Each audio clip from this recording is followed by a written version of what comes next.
Bienvenido una vez más a los pies del Maestro. Hoy continuaremos profundizando en su palabra. Subí el volumen y comencemos. Amén, hermanos. Dios los bendiga y bienvenido una vez más a los pies de Yeshua. Vamos a seguir a partir de este capítulo, Mateo 17, versículo 15, que nos quedamos ya ayer. Y vamos a seguir continuando con lo que Dios tiene. Pero antes de comenzar, quiero pedirles que te suscribas, que actives la campanita para cuando subamos video. También quiero mencionarte que si tenés Spotify puedes escucharnos desde allí, ya con el podcast A los pies de Yeshua. Estaremos subiendo los mismos capítulos que estamos acá. Así que bueno, eso es todo. Sin más preámbulos, vamos a comenzar. Nos habíamos quedado en Mateo 17.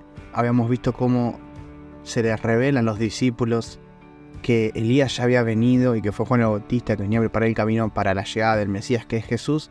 Y pasado esto, vamos a pasar a otra historia que comienza Mateo 17:14. Y dice así: al pie del monte le esperaba una gran multitud. Un hombre vino y se arrodilló delante de Jesús y le dijo: Señor, ten misericordia de mi hijo, le dan ataques y sufre terriblemente.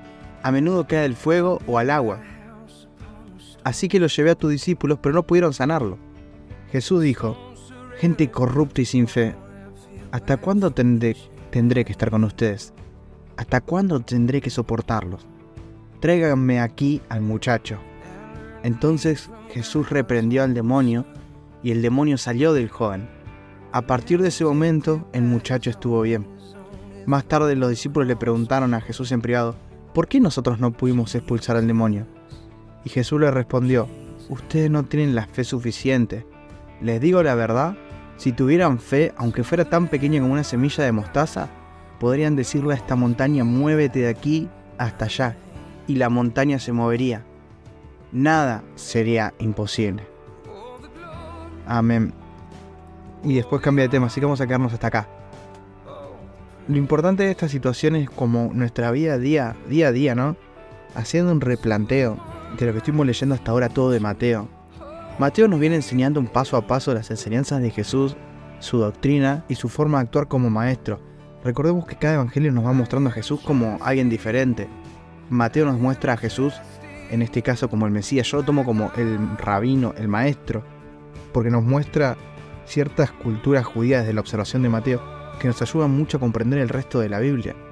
Después tenemos a Marcos, que es el siervo sufriente, la representación del siervo sufriente. En Lucas vemos a Jesús como el Rey, el Señor, el que estamos esperando todos, el Salvador. Y en Juan podemos verlo como un humano, Jesús de carne y hueso, como él era en la intimidad con los discípulos. Pero volviendo a centrarnos de vuelta, acá nos encontramos con una pregunta en Mateo 17. Los discípulos dicen: ok, te vimos caminar sobre el agua y caminaste sobre el agua. Te vimos sanar personas y queremos sanar personas. Ahora, ¿por qué no podemos hacer lo mismo que vos? Y esto ya es la misma pregunta que pasó cuando Jesús caminó en el agua. Ven a Jesús caminando en el agua y Pedro intenta caminar con Jesús y se cae en el agua. Y Jesús le dice: Pedro, ¿por qué dudaste? ¿Por qué desconfiaste? Y la palabra desconfiar es lo contrario a la confianza. Y bueno, la confianza, no quiero profundizar, pero básicamente significa fe. Porque confiar significa ser fiel con la persona. La palabra fe en hebreo viene de la palabra fidelidad. Por eso hay que tenerle fe en Dios, por eso hay que ser fiel con Dios. Y a lo que va Jesús con esto es que nosotros carecemos de fe. Nosotros tenemos la posibilidad de actuar como Jesús, hacer lo que Cristo Jesús hizo. Él nos abrió el camino a todo lo que podemos hacer. Lo que veamos en la palabra lo podemos aplicar en nuestra vida diaria. El problema es que nuestra fe no está confiando en Dios completamente. Cuando Él nos dijo: lo que yo les mando van a poder hacer, no lo estamos recibiendo y no estamos actuando de la manera que Jesús está esperando de nosotros. No estamos teniendo esa fe que Él espera de nosotros. Y acá nos dice: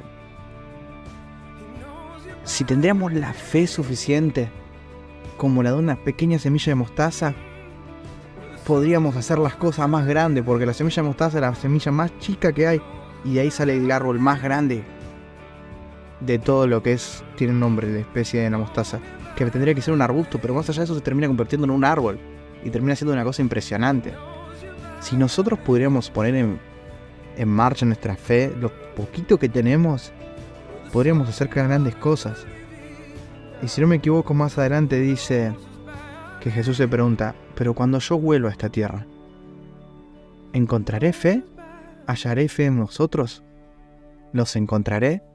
Y de vuelta, me gusta a mí cambiar la palabra fe por fidelidad, porque ese es el origen hebreo de la palabra. Abraham tuvo fe en Dios, Abraham confió en la palabra de Dios. Para mí eso representa. Y Jesús se pregunta, cuando vuelva, ¿van a tener fe en la tierra? Porque acá es donde viene el problema. Nosotros queremos tener fe para sanar. Decimos, pero ¿por qué no puedo sanar a una persona? Porque vos tenés fe para sanarla, pero no tenés fe en Jesús. Entonces nos falta confiar en Jesús. Nos falta creerle a Él, entenderle a Él, seguirlo a Él. De vuelta, conectándolo a lo que habíamos leído en Mateo 16. Si nosotros no nos acercamos a su cruz, y así con el espíritu de Pedro, de lo que habíamos hablado, en el espíritu de la iglesia, no nos unimos como esposa para recibir las bendiciones de Él, buscándole a Él, no podemos hacernos poseedores de las bendiciones que vienen. Él no puede galardonarnos de lo que nosotros no estamos buscando. Nosotros es necesario que le busquemos y que busquemos sus bendiciones. De vuelta, todo esto lo estoy diciendo bajo el capítulo del episodio anterior donde hablamos de la importancia de la persona de Jesús. Primero está la persona de Jesús, pero nosotros ¿qué hacemos? Queremos ir al instante a buscar esos beneficios, esas bendiciones, esos milagros, pero sin ir por la persona de Jesús. Y la persona de Jesús es la que nos revela la fe y la forma de entenderla. Por eso nuestra fe no es suficiente. Y Jesús está buscando que nosotros podamos entrenarla a la fe, conociéndolo más a Él. Fíjate que cuando más fe tenés no es cuando ves a una persona sanarse. Cuando más fe tenés es cuando estás más enamorado de Jesús. Vos podés ir a un campamento, ver a un montón de personas sanarse, volver a caminar, paralíticos que caminen, y vas a tener las ganas de ver de vuelta esos milagros, pero tu fe no es lo mismo la fe que la emoción. En cambio, cuanto más te enamorás de Jesús, más profunda es tu fe y más agarrada está porque estás conociendo a la persona de Jesús. Eso es la verdadera fe. Y muchas veces la confundimos con emocionalismo. Por eso yo digo, es la diferencia entre confiar en Dios y la emoción de querer que suceda algo. Así que bien, en el versículo 22 dice, luego, cuando volvieron a reunirse en Galilea, Jesús les dijo, el Hijo del Hombre será traicionado y entregado a las manos de sus enemigos. Lo matarán, pero el tercer día se levantará de los muertos. Y los discípulos se llenaron de profundo dolor.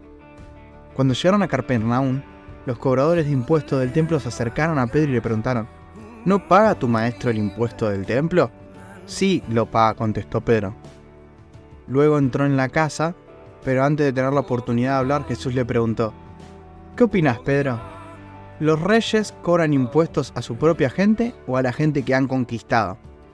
Se los cobran a los que han conquistado, contestó Pedro. Muy bien, le dijo Jesús. Entonces los ciudadanos quedan exentos de pagar impuestos. Sin embargo, no queremos que se ofendan, así que desciende al lago y echa el anzuelo. Abre la boca del primer pez que saques y allí encontrarás una gran moneda de plata. Tómala y paga mi impuesto y el tuyo.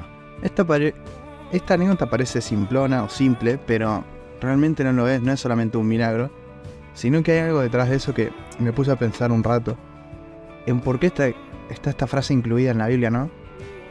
De la reflexión que hace Jesús sobre los impuestos y sobre los reyes que se los imponían a los conquistados. Y lo más loco de esto es que los que manejaban los impuestos en ese momento, en esa época, eran los cobradores de impuestos como Mateo, que es el que es autor de este evangelio. Entonces podemos ver cómo Mateo, siendo judío, le estaba cobrando impuestos a su propio pueblo.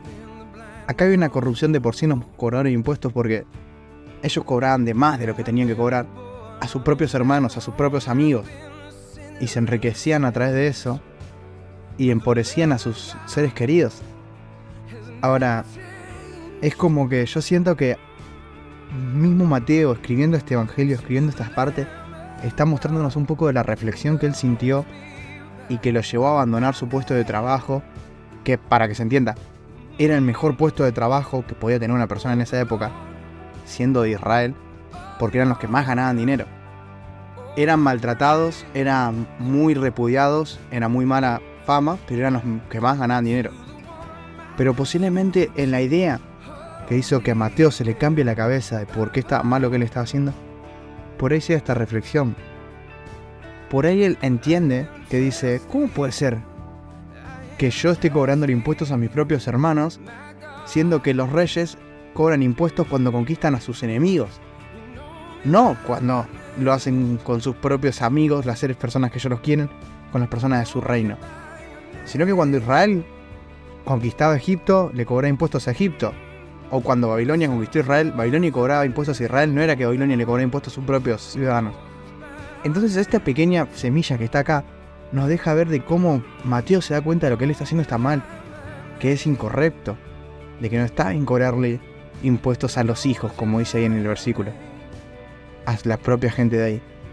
Y este simple versículo que está acá, yo creo que lo que habrá costado para Mateo escribirlo, o pensarlo y entender lo profundo que es para él, porque para él representó renunciar a su puesto de trabajo, renunciar a todos los beneficios que él tenía, para levantarse y seguir a Cristo.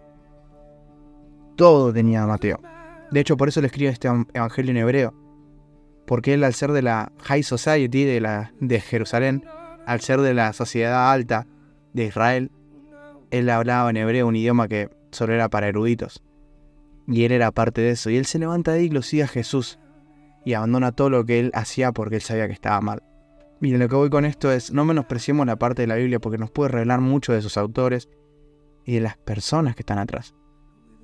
Y con esto en mano, bueno, Pedro va a pescar y agarra el primer pez y paga lo de Jesús y lo de él. Ya pasando al capítulo 18 de Mateo, que llevamos por más de la mitad de Mateo, eso es increíble, cambia de capítulo y dice así en el versículo 1. Por ese tiempo los discípulos se acercaron a Jesús y le preguntaron, ¿quién es el más importante del reino del cielo? Jesús llamó a un niño pequeño y lo puso en medio de ellos. Entonces les dijo, les digo la verdad, a menos que se aparten de sus pecados y se vuelvan como niños, nunca entrarán en el reino de los cielos. Así que el que se vuelva tan humilde como este pequeño es el más importante en el reino de los cielos. Y todo el que recibe de mi parte a un niño pequeño como este, me recibe a mí. Pero si hacen que uno de estos pequeños que confía en mí caiga en pecado, sería mejor para ustedes que se aten una gran piedra de molino alrededor del cuello y se ahoguen en las profundidades del mar. ¿Qué aflicción le espera al mundo?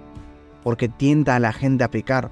Las tentaciones son inevitables, pero ¿qué aflicción le espera el que provoca la tentación? Bueno, acá es importante, los discípulos se le acercaban continuamente a Jesús preguntando, ¿quién es el más grande en el reino de los cielos? ¿Quién es? ¿Quién es? ¿Quién es? ¿Quién es? Y es importante entender que esta no es una discusión que va a quedar ahí. Vamos a ver que en los otros evangelios se repite todo el tiempo, y Jesús les acaba de explicar en Mateo 16 que él va a ser llevado a Jerusalén y que va a morir, y que va a ser entregado.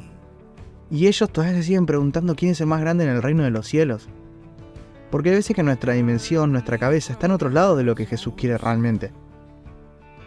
Y acá agarra a Jesús y le muestra cómo la humildad de ellos, en vez de buscar quién es el más grande en el reino de los cielos, sea como la de un niño. En parte es la humildad, el hecho de que no se enojan tanto, de que viven día a día los nenes. Los nenes son los más fáciles en dejar de enojarse. Están enojados, pero a los 2 minutos los ves a volver a jugar juntos. No se mantienen el rencor, no lo guardan como los adultos. Lo que tienen de bueno los niños es que para eso olvidan rápidamente el dolor. Y eso los hace libres y los hace disfrutar. Por eso cuando uno es niño disfruta más la vida, disfruta más los momentos. Porque no se ata tanto al dolor. No trata de guardárselo. Ahora cuando uno es grande, adulto, agarra y dice, Pedro me dañó.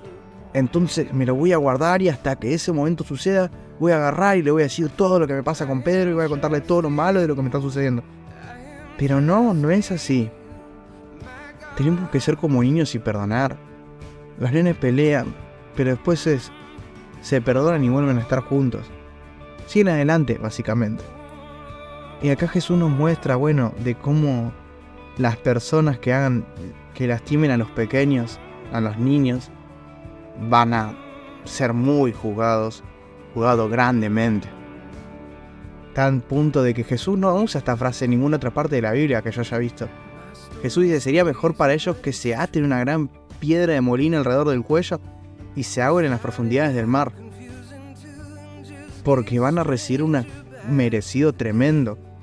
Y yo pienso hoy en día la pederastia, la trata de personas, el abuso sexual en niños, todas esas cosas que hoy en día están sucediendo mucho. Hay una película que ahora está saliendo que es The Sound of Freedom, que habla acerca de todo eso. Y muchas veces por ahí ignoramos estos versículos porque pensamos que bueno, sí, es obvio que él no va a querer hacer daño a un niño. Pero estamos viviendo en un tiempo en lo que todo eso está en oscuridad y va a empezar a salir a la luz. Y cuando salga a la luz, vamos a entender que el mundo en el que vivimos no es tan lindo como es, sino hay mucha oscuridad. Y lo peor de todo, hay mucha gente que es mala en cuanto a este tema y no lo notamos. Me acuerdo que hace unos 2 años, 3 años, uno de los directores del Hospital Garrahan, el Hospital Garrahan es un hospital en Argentina que es para infantes, de pediatría infantil, y es uno de los mejores de Latinoamérica porque es público. Y resulta que el director se le encontró en la casa pornografía infantil.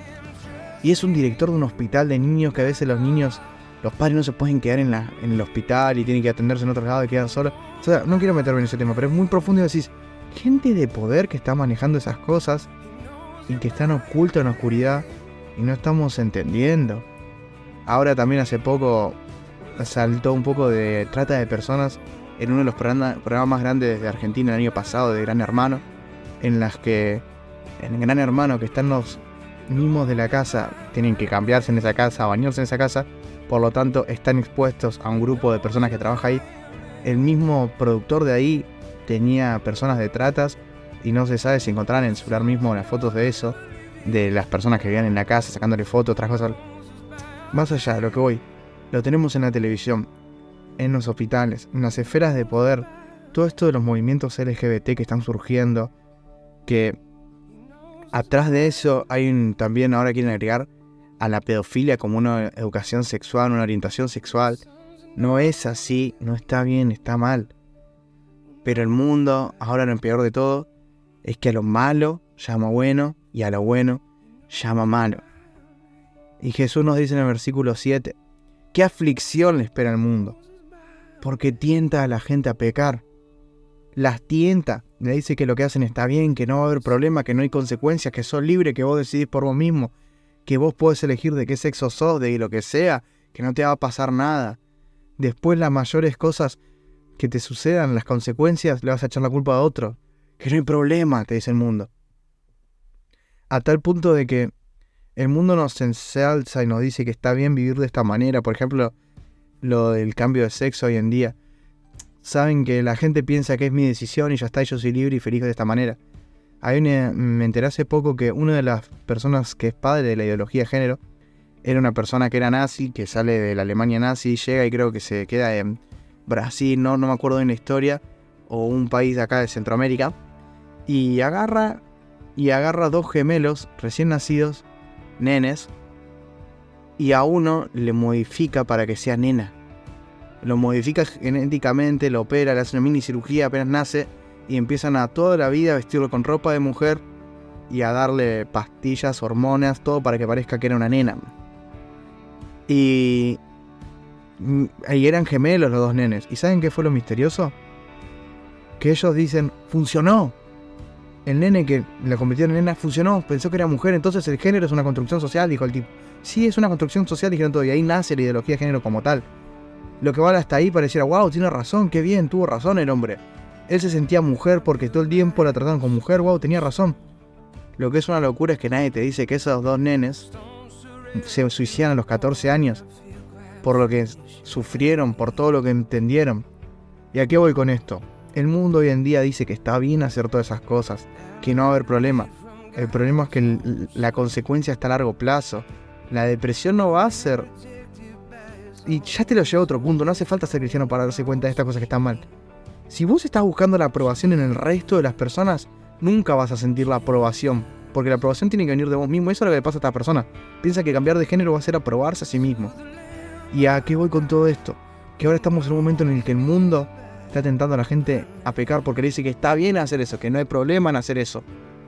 Y acá no voy tampoco como era en el pasado, 50 años atrás, en la cual había discriminación, se mataba a personas transexuales por ser transexuales, se mataba a homosexuales antiguamente por eso. Jesús nos muestra con la mujer adúltera que hay que aprender a decir perdonar, a librarlo de la muerte a esas personas y decirle, che, no peques más. Ahora, no quiero que caigamos ni en la discriminación contra esas personas, ni tampoco que caigamos en la tolerancia, sí, perdón, en la tolerancia con las personas sí hay que caer. Lo que no hay que caer es en el repudio, porque esa persona tiene que ser libre de venir a la iglesia.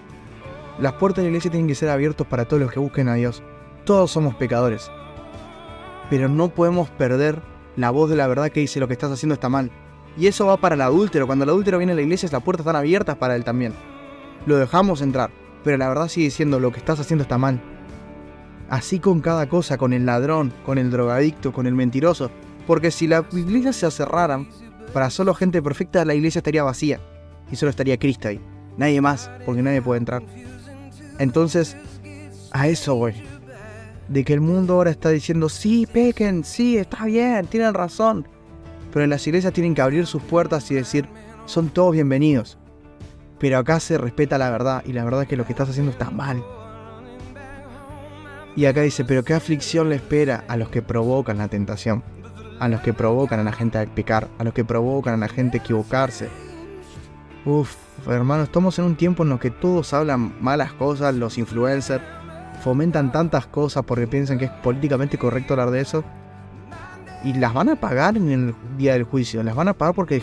Pero no las van a pagar en el sentido malo, sino que van a tener que enfrentarse al Rey de la Sabiduría, a la fuente de todo conocimiento, de toda gracia, de todo entendimiento, y preguntarle, ¿por qué pensás que eso está correcto? ¿Por qué agarraste y estuviste predicando eso? Así como a nosotros, los cristianos, nos pueden empezar a preguntar, ¿por qué no predicaste mi nombre? ¿Por qué no predicaste mi doctrina? ¿Por qué te predicaste esta doctrina falsa? A ellos le vas a entrar y decir, ¿por qué predicaste sobre esta ideología de género? ¿Por qué predicaste sobre la pedofilia? ¿Por qué predicaste acerca de la sexualización? ¿Por qué fomentaste la pornografía? ¿Por qué fomentaste el robo? ¿Por qué fomentaste el odio? ¿Por qué predicaste? Entonces va a agarrar a cada uno de nosotros, seas cristiano o no seas cristiano, y vas a tener que estar bien preparado frente a Jesús para decirle por qué hiciste cada cosa. Porque si el mundo cada vez va más destruido es por cada uno de los discursos que tenemos y de cómo vamos hablando. A lo que voy en esto es, todos predicamos. Algunos predicamos a Dios, otros predicamos Cristo, otros predicamos amor, otros predicamos paz, otros predicamos pedofilia, pornografía, robo, asesinatos. Pero en el día de juicio nos vamos a tener que ver con la verdadera prédica, el verdadero logos, la verdadera palabra, cara a cara. Y ahí vamos a ver lo mal que estuvimos, todos, porque todos en algún momento nos equivocamos. Y si tu ojo te hace pecar, sácatelo y tíralo. Si tu mano te hace pecar o tu pie, cortátelo y tíralo. Es preferible entrar en la vida eterna con una sola mano que con un solo pie ser arrojado al fuego eterno con las dos manos y los dos pies. Cuidado con despreciar a cualquiera de estos pequeños, les digo. Que en el cielo sus ángeles siempre estén en la presencia de mi Padre Celestial. Amén, Señor.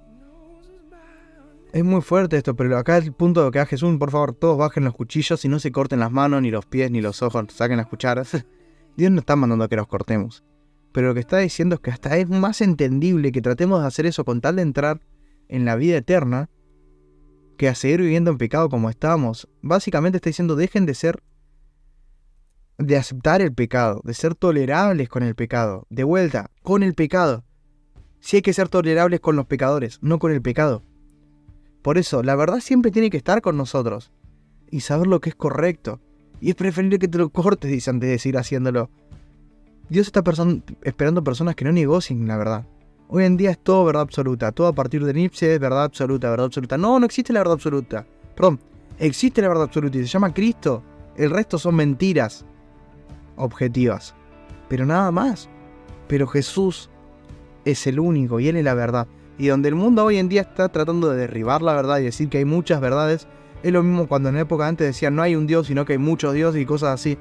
Nada más que es el mismo perro con distinto collar. El diablo siempre usa igual todo. Y nosotros tenemos que renovarlos en el entendimiento de lo que viene y estar fijados en su palabra porque ella lo predijo. Amén. Sigamos Y dice así en el versículo 12: si un hombre tiene 100 ovejas y una de ellas se extravía, ¿qué hará? ¿No dejará las otras 99 en las colinas y saldrá a buscar la perdida? Y si la encuentra, le digo la verdad, se va a alegrar más por esa que por las 99 que no se extraviaron. De la misma manera, no es la voluntad de mi Padre Celestial que ni siquiera uno de estos pequeños perezca. Si un creyente peca contra ti, háblale en privado y hazle ver su falta. Si te escucha y confiesa el pecado, es recuperado a esa persona.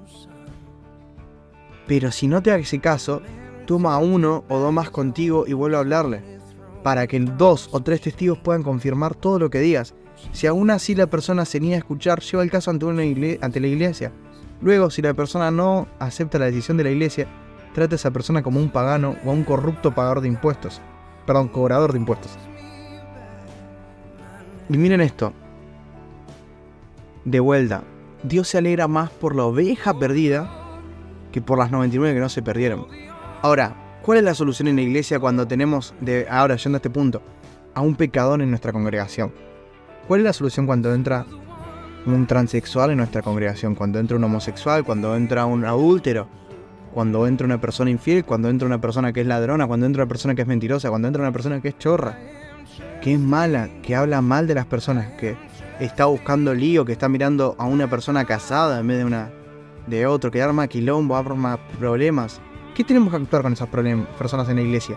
Y acá donde Jesús nos dice: si ustedes logran hacer que esa persona que estaba perdida como la oveja vuelva, yo me voy a alegrar más por la restauración de esa persona que por los 99 que no se corrompieron.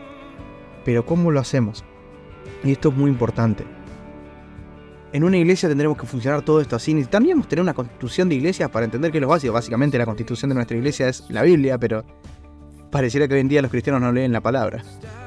Y dice así: si una persona viste que pecó contra vos o contra otro, porque lo viste hablando mal de otra persona o haciendo algo que no es correcto, andá y hablale en privado y hacerle ver su falta, decirle: che, estuvo mal esto lo que hiciste. Y si te escucha y confiesa el pecado, alegrate, has recuperado a esa oveja, a esa persona. Pero comúnmente, como somos humanos, nos enojamos y decimos: no es así, y pensamos que lo está diciendo a propósito y que en verdad la persona es envidiosa o tiene algo con vos y no querés escuchar lo que te dicen. Entonces, tenés que agarrar a 1 o 2 más testigos que sean imparciales. Esto es muy importante. No vas a agarrar a las personas que vos sabés que lo van a criticar también. No, tenés que agarrar personas imparciales. Si es posible que sean líderes de la iglesia, el pastor de la iglesia, o si no ancianos o amigos de los dos, y te sentás y volvés a hablarle, para que los 2 o 3 testigos puedan confirmar todo lo que digas. Porque ¿qué nos va a pasar? Si vos agarrás y encarás a la persona solo la primera vez, puede pasar que la persona después niegue todo lo que vos le decís. Pero al haber 2 o 3 más testigos, las personas cambian la forma de hablar. Las personas tienden a ser menos psicópatas, voy a decir, cuando es eso. Porque cuando uno habla cara a cara con el otro, y está solo, sin más testigos, puede pasar que después se hable de esa conversación y la persona diga: no, vos me lo dijiste mal de esta manera. Por ejemplo, están hablando Juan y Pedro y están solos. Y Pedro le dice algo a Juan, una crítica constructiva, pero se le dice bien. Después va a pasar de que si sigue el problema y no se cura, cuando esté frente a más personas, Juan va a decir: Pedro me habló, pero me lo dijo de mala manera. Pero como no había más testigos para asegurar si se lo dijo mal o de buena manera, va a ser un problema eso. Por eso que haya más testigos es positivo, porque ayuda a que digan: no, mirá, te soy sincero, no te lo dijo mal. Vos te lo tomaste mal, pero él lo dijo bien.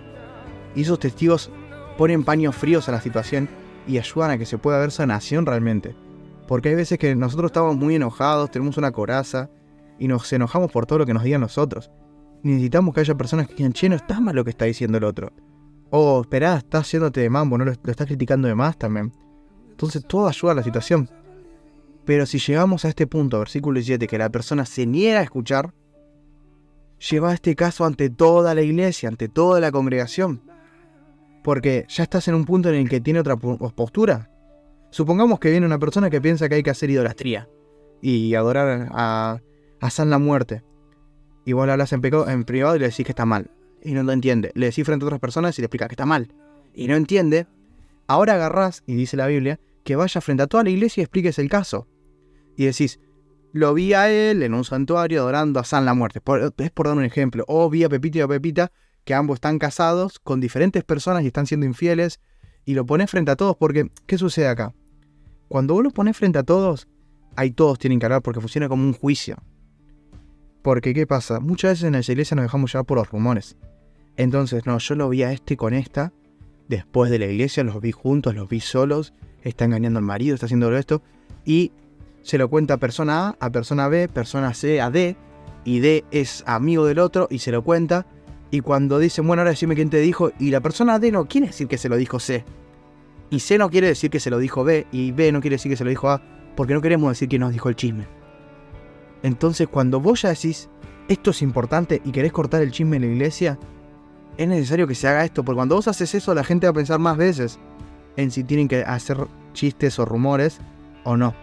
Porque en ese momento, cuando vos los exponés frente a la iglesia y decís, che, yo los vi solos a tal hora, a la noche, a estas dos personas, entonces el que dijo el rumor, primeramente que fue persona A, va a tener que decir, yo los vi a esta hora, así, asá. ¿De dónde vino el origen del rumor? Fui yo el que lo dijo. Y ahí las personas que fueron acusadas van a decir, por ejemplo, sí tienen razón, y es lo que pasó y estamos siendo infieles, lo cual está mal y nos arrepentimos. O pueden decirle, no, mirá, realmente lo que pasó fue que tuvo una emergencia médica y justo él vino, lo que sea, o estaba mi esposa pero vos no la viste. No sé, por dar un ejemplo tonto, ¿no?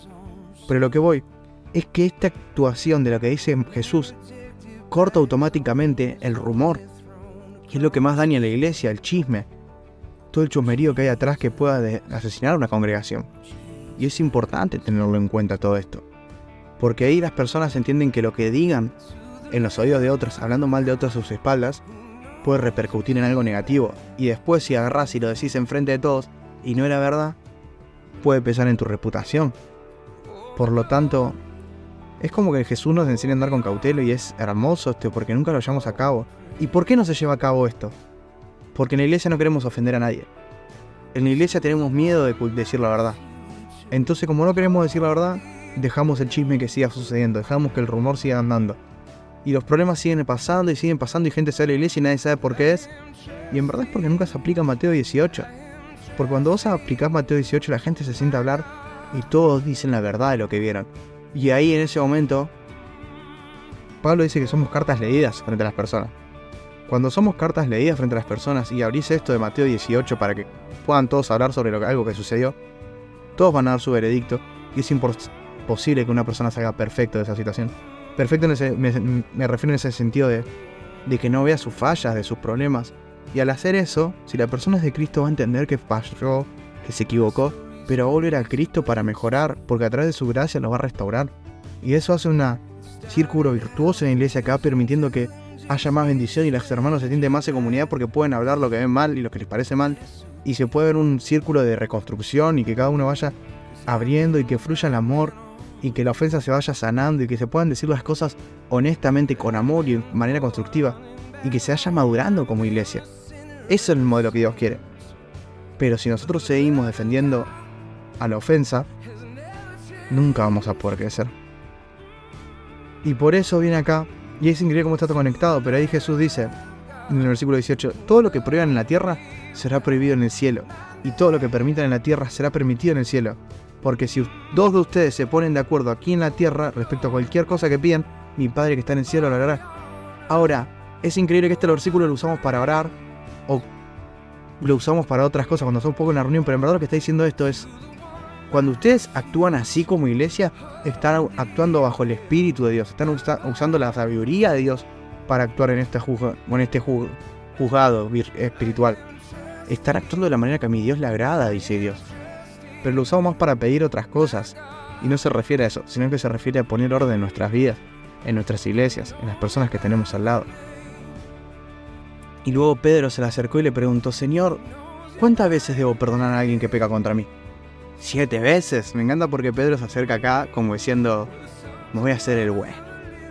Y dice, Jesús, ¿cuántas veces hay que perdonar a alguien que peca contra mí?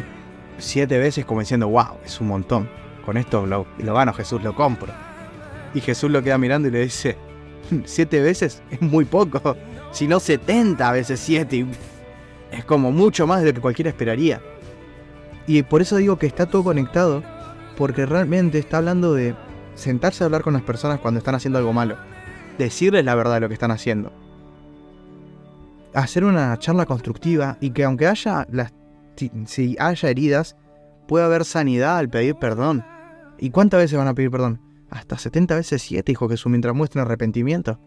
Porque este es el sistema que Jesús quiere para la iglesia. El sistema que Él quiere para que vayamos creciendo como comunidad y en santidad y podamos retribuir el resto.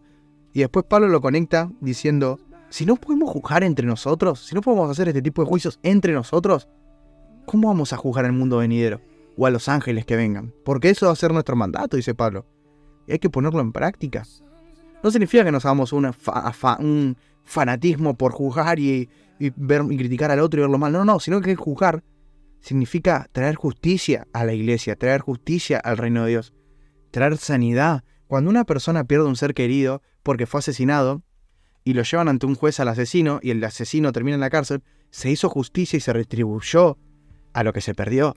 Y eso es lo que viene a hacer acá. Estos tipos de juicios. Es retribuir a la iglesia lo que el pecado nos roba. Amén. Voy a dejarlo hasta acá, hasta el versículo 23. Y vamos a seguir leyendo la semana que viene porque comienza una parábola que es muy hermosa. Y quiero que podamos profundizar después en eso. Amén, hermano. Los bendigo y les recuerdo nuevamente. Estamos en Spotify. Pueden encontrarnos como A los Pies de Yeshua. Dejen un comentario donde nos escuchan ahí en YouTube. Déjenos saber. Y si tienen alguna duda o piensan diferente de esto, por favor déjenos comentarios para que lo podamos ver en la siguiente episodio, en la siguiente clase. Y realmente gracias por estar con nosotros y apoyarnos ahí con un me gusta, con un like, con un comentario. Dios los bendiga y esperemos que Él nos pueda hablar más en el capítulo que viene. Amén, Señor Jesús. Y amén. Gracias por haber escuchado este podcast. Los esperamos la semana que viene para estar una vez más a los pies del Maestro.